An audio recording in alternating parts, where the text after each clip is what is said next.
আমি গরিব ছিলাম, তাই মা বাবা মারা যাওয়ার সাথে সাথে আমার ভাই আমাকে পাগলের সাথে বিয়ে দিয়েছিল।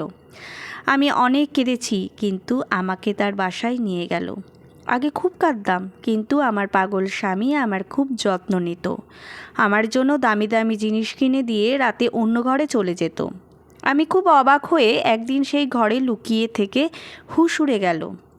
আমার পাগল স্বামী হাতে করে আমার স্বামী খুব যত্ন নিতেন।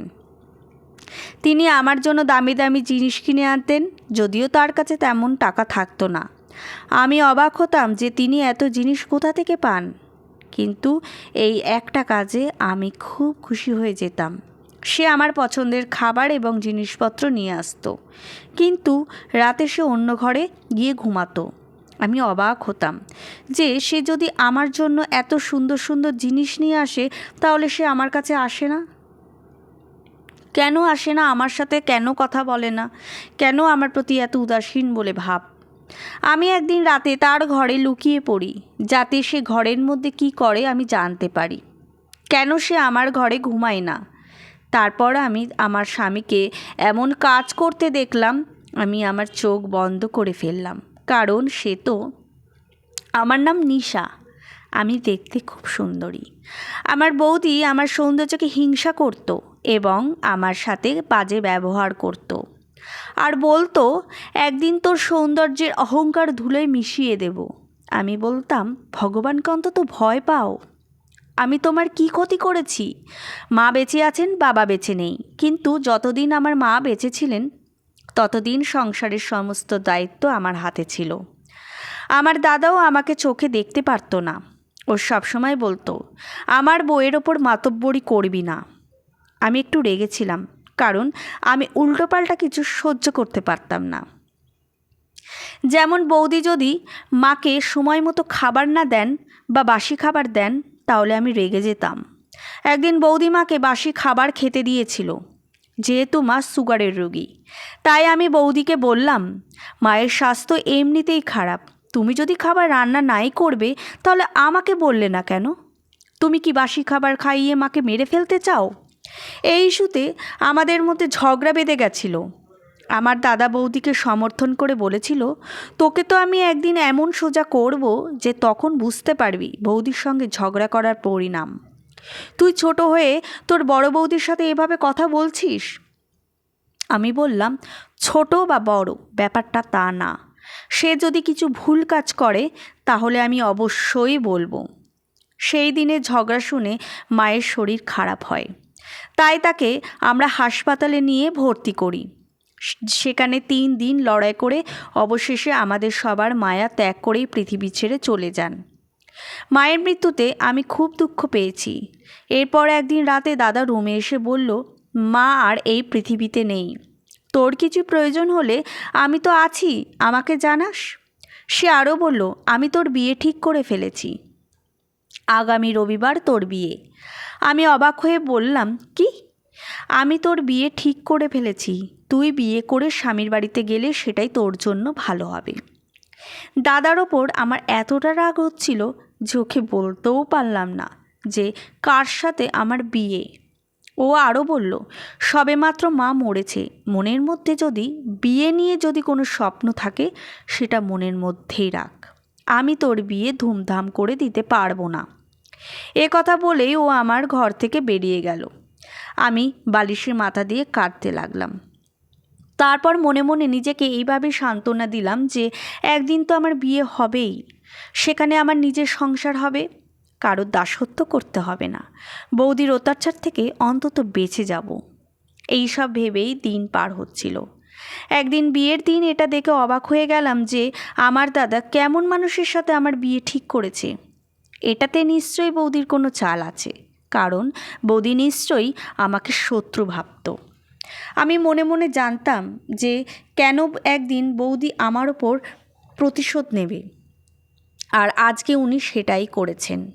আর আজকে সে সফলও হয়েছে, কারণ আমার বর অদ্ভুতভাবে বসে আছে, যাকে দেখে একটা বাচ্চাও বলে দিতে পারবে যে সে একজন সাধারণ মানুষ না, বরং একজন পাগল। কেননা ও হাতে একটা ললিপপ নিয়ে খাচ্ছিল। চুল এলোমেলো, কাপড় তো নতুনই পরেছিল, কিন্তু এত নোংরা করে ফেলেছে যেন কোনো ছোট ছেলে মাটি নিয়ে খেলা করছে। ওকে দেখে সবাই বুঝতে পেরেছে আমার বর পাগল। আত্মীয় স্বজন না থাকায় আশেপাশের কিছু লোক এসেছিল। তারাও বলতে লাগলো, নিশার বর পাগল। ওর দাদা বৌদি ওর ওপর কী ধরনের প্রতিশোধ নিল। মা মরার সাথে সাথেই ওর কপাল পড়ল। এমন একটা সুন্দর মেয়েকে পাগলের সাথে বিয়ে দিচ্ছে। আমার বিয়ে হয়ে গেল, এখন আমার বিদায় হতে যাচ্ছে। আমার চোখের থেকে জল বের হচ্ছিল। আমি কাঁদতে চেয়েছিলাম, কিন্তু কাঁদতে পারিনি, কারণ আমার কান্না দেখারও কেউ নেই। মাকে খুব মিস করছিলাম। মা বেঁচে থাকলে আমার সাথে এইসব হতো না। আমার বৌদি দাদাকে নিয়ে এই কাজ করিয়েছে, কিন্তু দাদা একবারও ভাবেনি যে তার নিজের বোনটাকে একটা পাগলের সাথে বিয়ে দিচ্ছে। এ আমাকে কোথায় রাখবে, কী খাওয়াবে? আজকাল লোকজন তাদের মেয়েদের বিয়ে এমন ছেলের সাথে দেয় না যার কাছে চাকরি বাকরি নেই। আর এর তো মাথার ঠিক নেই। এক মুহূর্তের জন্য আমি ভেবেছিলাম বিয়ে না করে দিই, বিয়েতে না করে দিই, কিন্তু তাতে কি হতো? একটা নাটক তৈরি হতো। এরপর ওরা আমাকে জোর করে বিয়ে দিত। তাই আমি সব কিছু ভগবানের ওপর ছেড়ে দিয়ে চুপচাপ বিদায় নিয়ে বাড়ি থেকে বেরিয়ে গেলাম। যাওয়ার সময় দাদা আমার মাথায় হাত দিয়ে সান্ত্বনা দেওয়ার চেষ্টা করলে আমি মাথা সরিয়ে নিলাম। সবাই এটা দেখে বলেছিল, একে অপমান করাই উচিত। আমার বৌদি আমার সাথে কথা বলার জন্য এগিয়ে এলে আমি তার সাথে কথাই বলিনি, কারণ সে আগেই সবার সামনে বলেছিল, তোমাকে বিয়ে দিয়ে দিয়েছি, তুমি এখন এই বাড়ি থেকে বিদায় হও। তার যতই রাগ থাক না কেন, কোনো বৌদি তার ননদের বিদায়ের দিন এরকম কথা বলে না। আমার প্রতি কেমন ব্যবহার হচ্ছিল যা ওপর থেকে ভগবান দেখছে। কিন্তু আমার বিশ্বাস ভগবানের প্রতি ছিল যে তিনি ন্যায় বিচার করবেন। এখন আমার সময় খুব খারাপ যাচ্ছে। আমার বর পাগল, কিন্তু ওদের বাড়িটা বিশাল। বাড়িতে 6টা রুম আছে, আর ওর একটা ভাই আছে। আমি ভেবেছিলাম সেও এই বাড়িতেই থাকে, কিন্তু যখন রাতে তার বদলে তার ভাই আমার রুমে এলে আমি ঘাবড়ে গেলাম। সে বলল, বৌদি চিন্তা করো না, আসলে এটা আমারও বাড়ি, কিন্তু অন্য জায়গায় একটা বাড়ি আছে, সেখানে আমার স্ত্রী সন্তান থাকে। এখন তোমাকে একে দেখে রাখতে হবে। ব্যাপারটা হলো কি, আমার স্ত্রীর সাথে দাদার বনে না, মা বাবাও নেই। এখন শুধু তুমি আর আমার দাদা এই বাড়িতে থাকবে। যদি বুঝতে না পারো কোথায় কোন জিনিস আছে, তাহলে ফোন করো। দেয়ালে আমার ফোন নাম্বার লেখা আছে। আর যদি দাদা তোমাকে খুব বিরক্ত করে তাহলে আমাকে ফোন করো। কিন্তু দেখো, আমিও সংসারী লোক, আমার বউ আছে, আর আমার এখানে আসা পছন্দ করে না। যদি খুব জরুরি প্রয়োজন হয় তবেই আমাকে ফোন করো, না হলে পরিস্থিতি নিজেকে সামলানোর চেষ্টা করো, কারণ এখনই তোমার স্বামী এবং তোমাকে একে সামলিয়ে রাখতে হবে। আমি বুঝতে পারছি আমার অবস্থা কতটা খারাপ হতে চলেছে। আমি হ্যাঁ বলে মাথা নাড়লাম। আর কী বা করতে পারি আমি? সে আরও বলল, তুমি চিন্তা করো না, মাথার ওপর ভগবান আছে, একদিন সব ঠিক হয়ে যাবে। আমি বুঝতে পারছি সে আমাকে সান্ত্বনা দিচ্ছে, কিন্তু তারপর আবারও বলল, আমি তোমাকে বোঝাতে চাইছি যে একদিন সব কিছু ঠিক হয়ে যাবে, তুমি চিন্তা করো না বেশি। জানি না কেন সে একই কথা 2বার বলল, আর কেন এত জোর দিয়ে বলল। আমি এই বললাম, ঠিক আছে। আমার স্বামী অন্য রুমে বসেছিল। আমি তাকে দেখতে গিয়ে অবাক হয়ে গেলাম। এই ঘরটা মনে হয় তারই, কারণ ঘরে অনেক ভাঙা জিনিসপত্র এবং খেলনা পড়ে আছে। হয়তো তার মনটা শিশুর মতন। হঠাৎ তাকে দেখে আমি ভয় পেয়ে গেলাম। আমি ভাবলাম আমাকে কিছু বলবে বা কোনো পাগলামি করবে, কিন্তু সে কিছুই বলল না বা করলও না। আমি চুপচাপ আমার রুমে এসে শুয়ে পড়লাম। আমার মনে হচ্ছিল ভিতর থেকে দরজা বন্ধ করে দিই, কিন্তু তেমন কিছুই করলাম না। বলতে খুব অদ্ভুত লাগছে, কিন্তু এত শান্তির ঘুম আগে কখনো ঘুমাইনি। ঘুম থেকে উঠে চোখ খুলে ভয় পেয়ে গেলাম। দেখি সামনে আমার স্বামী বসে। তারপর টেবিলের দিকে তাকিয়ে আমার চোখ কপালে উঠে গেল, কারণ টেবিলের ওপর নাস্তা রাখা। দেখে মনে হচ্ছে সকালেই দোকান থেকে আনা। আমি তার দিকে তাকালাম, তারপর চারপাশে দেখলাম। কারণ আমার মনে হচ্ছে তার ভাই নাস্তা নিয়ে এসেছে, কিন্তু আশেপাশে কাউকেই দেখতে পেলাম না। বাইরে দরজা তখনও বন্ধ। রাতে আমি নিজের তালা লাগিয়েছিলাম। আমার স্বামী আমাকে নাস্তা করতে বলল এবং সেও নাস্তা করতে বসে গেল। আমি অবাক হয়ে ভাবলাম, এটা জানে যে আমরা বিবাহিত, তাই বাজার থেকে নাস্তা এনেছে। তাহলে এ কিসের পাগল? কিন্তু তারপর সে একটা অদ্ভুত গান গাইতে লাগলো, মনে হয় কোনো কার্টুনের গান। তখন ভাবলাম হয়তো ওর খিদে পেয়েছিল, তাই বাজার থেকে নাস্তা নিয়ে এসেছে। কাছে টাকা থাকলে তো এই কাজ সে কোনো ছোট বাচ্চাও করতে পারবে। যাই হোক, তারপর নাস্তা করে ঘর পরিষ্কার করা শুরু করলাম। জিজ্ঞাসা করতে ভুলে গিয়েছিলাম যে এই সংসার কিভাবে চলে, কিন্তু এই মুহূর্তে বাড়িতে দরকারি সব জিনিসপত্র আছে। আমি ওর ভাইয়ের নম্বরে ফোন করলাম, কিন্তু তাকে ফোনে পাওয়া গেল না। আমি দুপুরে খাবার রান্না করলাম। এইভাবে দিন চলতে লাগলো। তারপর একদিন হঠাৎ আমার স্বামী কোথায় চলে গেছে আমি টেনশনে পড়ে গেলাম। ভাবলাম হয়তো সে বাড়ি ছেড়েই চলে গেছে, তাই ওর ভাইকে ফোন করলাম। সে বলল, হ্যাঁ, মাঝে মাঝে ও কোথায় চলে যায়, কিন্তু ফিরে আসে। চিন্তার দরকার নেই, ও রাতের মধ্যে ফিরে আসবে। যদি রাতেও ফিরে না আসে তাহলে তুমি আমাকে বলো। আমি বললাম, ঠিক আছে। রাত হলে আমার স্বামী ফিরে এলো। তার হাতে কিছু একটা ছিল। তিনি আমার হাতে সেটি দিলেন। আমি সেটা খুলে দেখলাম ভেতরে ফুল। আমি জিজ্ঞাসা করলাম, এটা কি? তিনি বললেন, আমি তোমার জন্য নিয়ে এসেছি। আমি অবাক হয়ে গেলাম। ও ফুলটা আমার হাতে রেখে নিজের রুমে চলে গেলেন। কিছুক্ষণ পর দেখলাম ঘরটা ভিতর থেকে বন্ধ। এখন আমার দিনগুলো ভালোই যাচ্ছে। যেমন ভেবেছিলাম তেমন কিছুই হচ্ছে না, বরঞ্চ আমার স্বামী আমার জন্য প্রতিদিন কিছু না কিছু নিয়ে আসতো।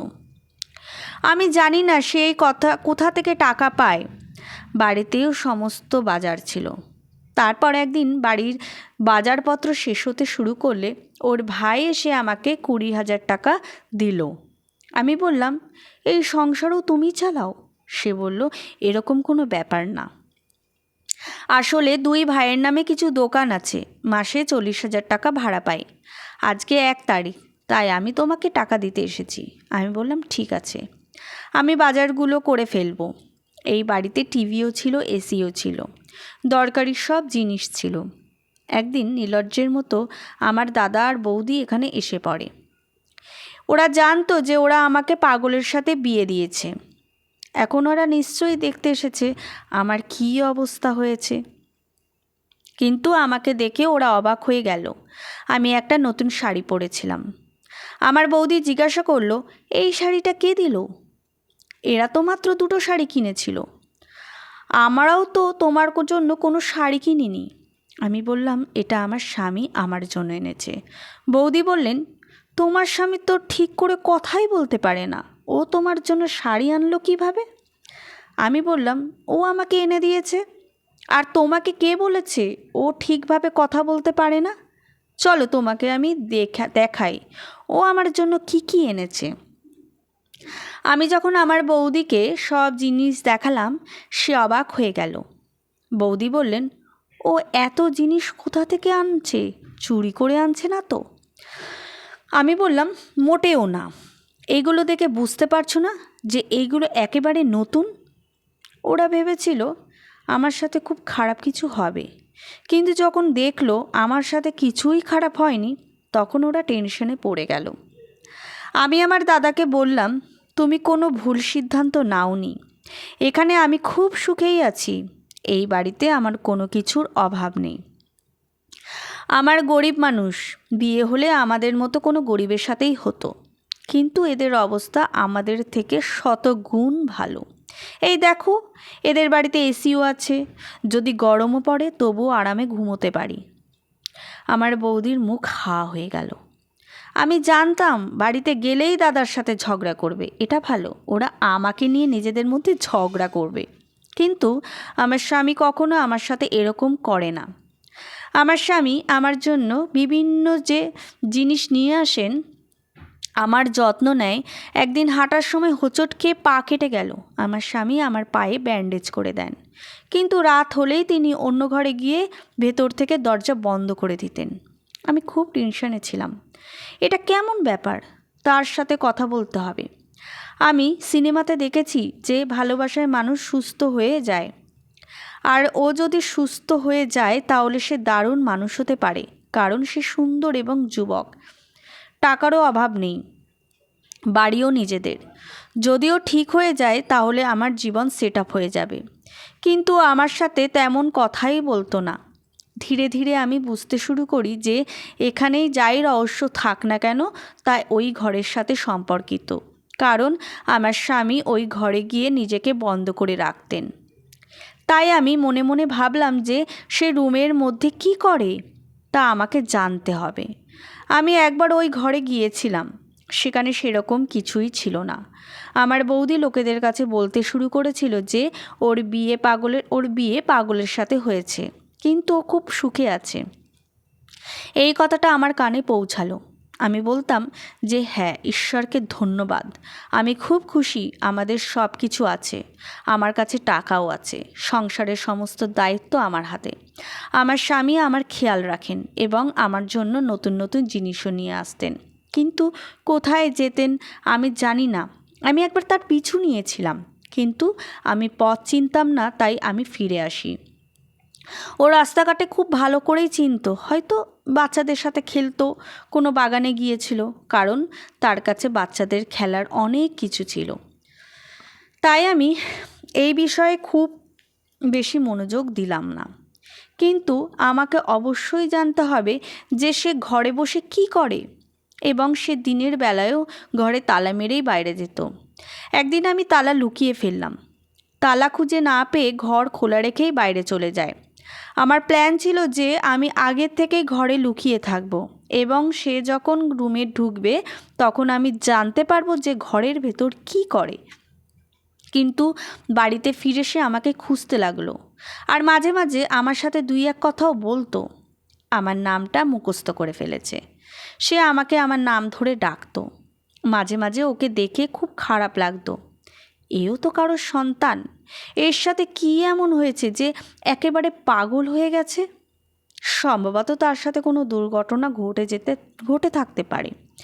আমি তার ভাইকে জিজ্ঞাসা করার চেষ্টা করেছিলাম, কিন্তু সে আমাকে কিছুই বলেনি, শুধু বলেছিল সময়ের সাথে সাথে তুমি সব কিছু জানতে পারবে। এটা কেমন কথা? সময়ের সাথে সাথে আমি সব কিছু কীভাবে জানবো? আমি আমার স্বামী ছোটোবেলার একটা ছবি খুঁজে পেয়েছিলাম। মনে হচ্ছিল সে বাড়ির ছবি সে পুরো বাড়ির মধ্যে সবচেয়ে সুদর্শন যুবক। কিন্তু ওর এই অবস্থা কিভাবে হলো? আমার মনে এইসব অদ্ভুত প্রশ্ন আসছিল। আমার স্বামী আমার জন্য নতুন একটা জিনিস নিয়ে এসেছে। ঘরে গিয়েও বুঝতে পারলো যে আমি ঘরে নেই, তাই জিনিসটা ওখানে রেখে দিল। আমি জিনিসটি রাখার আওয়াজ শুনতে পেলাম। তারপর তিনি নিজের ঘরে ঢুকলেন। আমি এই ঘরে এক কোণে লুকিয়ে রইলাম। তিনি দরজার ভেতর থেকে লক করে চেয়ারে বসলেন। আমি লুকিয়ে থেকে ওর দিকে তাকিয়ে রইলাম। সে বুঝতেও পারেনি যে আমি ঘরের ভিতরে। সে মাথা নিচু করে এমনভাবে বসেছিল যে মনে হচ্ছিল সে বড় কোনো কথা ভাবছে। মুখটা ওপরে তুলে দেখলাম মুখের পাগলাটে ভাবটা চলে গেছে। আমার কিছু গড়বড় মনে হলো, কিছু একটা আছে যে স্বাভাবিক না। কিছুক্ষণ পর সে পকেট থেকে একটা স্মার্টফোন বের করলো। ফোনও কোথায় পেল? আর ফোনটা একদম ঠিকঠাক, কোনো ভাঙা নেই, কোথাও ভাঙা নেই। যেখানে ওর সব কিছু ভাঙা, ফোন সে একজনের সাথে কথা বলতে শুরু করেন, এবং যখন সে কথা বলতে শুরু করেন তখন আমার অবস্থা খারাপ হয়ে গেছিল। আমি অবাক হয়ে, সে একজন নর্মাল মানুষের মতো কথা বলছে। সে ফোনে বলল যে আমি তোমাকে আগেই বলেছিলাম এই টাকাটা ব্যবসায় লাগাতে, যা আমার ভাগ্যে থাকবে তাই ফেরত পাবো। আমি হতবাক হয়ে গেছিলাম যে আমার স্বামী পৃথিবীর সামনে পাগল হয়ে এখানে বসে বিজনেস ডিল করছে, কিন্তু এ সকলের সামনে এমনকি ওর স্ত্রী আমাকেও মিথ্যে কথা বলেছে। সে আমাকে অন্তত বলতে পারত। আমার ওর সামনে আসার ইচ্ছা হচ্ছিল, কিন্তু তারপর ভাবলাম দেখা যাক ও কী করে। কিছুক্ষণ পর পকেট থেকে অনেক টাকা বের করে একপাশে রাখলো। তারপর আবার কাউকে ফোন করলো। এবার আমি বুঝতে পারলাম ও কাকে ফোন করেছে। ওর ভাইকে ফোন করে বলল, আমার মন চাইছে আমি নিশাকে সব কিছু খুলে বলে দিই। ও আমার স্ত্রী, আমি ওর সঙ্গে থাকতে চাই। কিন্তু ওপাশ থেকে আওয়াজ আসলো, তাড়াহুড়ো করো না। তখন আমার স্বামী বলল, তাড়াহুড়ো কোথায়? আমাদের বিয়ে হওয়া 4 মাস হয়ে গেছে। যখন আমার কথা উঠল আমি বাইরে বেরিয়ে এলাম। ও আমাকে দেখে ওর মুখ হা হয়ে গেল আর ফোনটা একপাশে রেখে দিল। আমি বললাম, এইসব কি হচ্ছে? কোনো সকালের সামনে কেন সকলের সামনে পাগল সেজে থাকো? আমি সব কিছু শুনে নিয়েছি, আমাকে পুরো সত্যিটা বলো, ব্যাপারটা কি? আমার চোখ দিয়ে জল বেরিয়ে এলো। তখন সে বলল, তুমি কাঁদছো কেন? আমি বললাম, আমি জানি না, আমার একা একাই কান্না পাচ্ছে। আমাকে বলো ব্যাপারটা কি? সে আমাকে যা বলল তা শুনে আমি হতভম্ব হয়ে গেলাম। সে বলল, আমি এই এলাকার সবচেয়ে বুদ্ধিমান আর শিক্ষিত ছেলে। আমি একটা ভালো চাকরিও করতাম। আমি এখনও ওই চাকরিতেই আছি। আমি সারা রাত বসে অনলাইনে কাজ করি। আমি বললাম, তাহলে তুমি পাগলের ভান করে থাকো কেন? তখন তিনি বললেন, সে আমার কয়েকজনের সাথে বন্ধুত্ব ছিল, কিন্তু আমি জানতাম না যে তারা একটা বাজে। একদিন আমরা ঘুরতে গিয়েছিলাম, সেখানে আমাদের সাথে একজনের ঝগড়া হয় এবং ওদের লোকটি মারা যায়। সম্পূর্ণ দোষ আমার ওপর এসে পড়ল, তাই আমাকে পাগল হওয়ার অভিনয় করতে হলো, না হলে আমি শাস্তি পেতাম এবং সারা জীবন আমাকে জেলে কাটাতে হতো, কারণ ওরা ওই লোকটিকে মেরে সবাই পালিয়ে গেছিল। কিন্তু আমি লোকটিকে বাঁচাতে সেখানেই রয়ে গেছিলাম, কিন্তু শেষ পর্যন্ত মারা যায় এবং পুরো অভিযোগ আমার ওপর আসে। আমাকে পুলিশ নিয়ে গেল। এখনও ওই ছেলের বাড়ির লোকেরা এই এলাকাতেই থাকে। আমার কারণে তাদের ক্ষতি হয়েছিল, তাই আমাকে পাগলামির অভিনয় করতে হয়েছিল। কিন্তু এখন শুনতে পাচ্ছি যে ওরা বাড়ি বিক্রি করে দিয়েছে আর 1 মাস পরে এই এলাকা ছেড়ে চলে যাবে। আর ওরা চলে যাবার পর আমি নিজের মতো করে বাঁচতে পারবো। আমি তোমাকে এইসব বলিনি, কারণ ভেবেছিলাম একবার ওরা এখান থেকে চলে গেলে তোমাকে বলবো। তোমার ভাই যখন বলল যে তুমি এই সম্বন্ধে মেনে নিয়েছো, তখন আমরা খুব অবাক হয়েছিলাম। আমরা যখন ভেতরের খবরটি জানতে পারি, তোমাকে না দেখেই বিয়েতে হ্যাঁ বলেছিলাম। ভগবান তোমাকে বাঁচিয়ে কিছুটা পুণ্য অর্জন করি। তোমাকে খুব ভালোবাসি। তোমার মনটা খুব সুন্দর। আমি শুধু কাজের জন্য বাইরে যেতাম, আর বাইরে গেলেই তো আমার চোখের সামনে তোমার মুখটা ভেসে উঠত। তখন তোমার জন্য কিছু কেনার কথা ভাবতাম, আরও ভাবতাম তুমি বিরক্ত হয়ে আমাকে ছেড়ে না চলে যাও, যে পাগলের সাথে থাকা যায়। তাই আমি তোমার দুঃখ কমানোর জন্য তোমার জন্য উপহার নিয়ে আসার চেষ্টা করতাম, যাতে তুমি খুশি হও। আমার চোখ দিয়ে আবার জল পড়তে লাগলো। তিনি বললেন, তুমি আবার কাঁদছো কেন? আমি বললাম, আমি সুখে কাঁদছি। তখন তিনি বললেন, খুবই অদ্ভুত, দুঃখেও কাঁদো আবার সুখেও। আর দেখো, এখন থেকে তোমার জীবন খুব ভালো যাবে, আর মাত্র 1 মাস, তারপর সব ঠিক হয়ে যাবে। আমি বললাম, আমার কোনো সমস্যা নেই। আমি ভাবছিলাম ভগবান আমার কোনো পুণ্যের ফল আমাকে দিচ্ছেন। আমি কখনো কারোর খারাপ করিনি, কিন্তু আমার নিজের দাদা আমার সাথে এত খারাপ করেছে। কিন্তু ভগবানের কৃপা, আপনি একদম ঠিক আছেন। তিনি বলেন, চিন্তা করো না, সব ঠিক হয়ে যাবে। আমি সব সময় তোমার খেয়াল রাখবো আর তোমার থাকবো। আমাদের জীবন খুব সুখের হবে।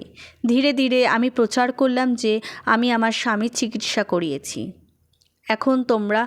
এখন আমরা দুজনে খুব সুখে আছি।